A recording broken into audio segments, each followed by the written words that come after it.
Virtual English 12 students can expect to receive a number of weekly assignments. Some of the assignments will range from written essays that must be formally uploaded to the site, response questions that may be in a text box where you have to click on a text box and write your answer.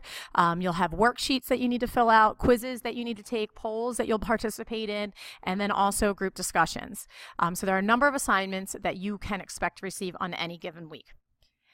Assignments are typically given in weekly segments called mods. So when you log into your home page, it's important that you actually go into the module and see all of the assignments that are posted that week, including the content pages, which many of you guys will ignore if you only go to the to-do side of your home page. So make sure you click on the actual module to see all of the work that is assigned for that week.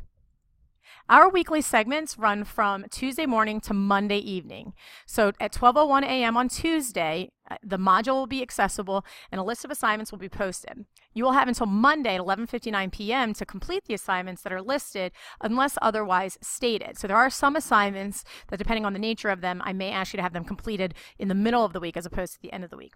However, do not assume that they are the only assignments for the week. Additional assignments may be added as I check for understanding throughout the week, which is why you must log in daily.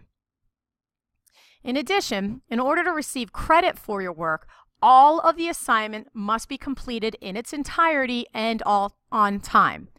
So all assignments must be completed to receive credit. No half credit. So if you only do part of an assignment, you're still going to get a 0. In addition, if you don't follow the directions to the assignment, you will also receive it a 0. And late assignments will not be accepted unless you have received an approved extension from me. Now, requests for extension may be made. However, you must demonstrate an extenuating circumstance for why you are incapable of getting your work done in the long period that it was assigned. And they must be made before the due date, and you must have written a written email response from me stating that you received an extension. These are important characteristics in order to receive an extension. So it's very important that you understand all of the requirements regarding the assignments, as it seems to be misunderstandings in this area where most students get frustrated.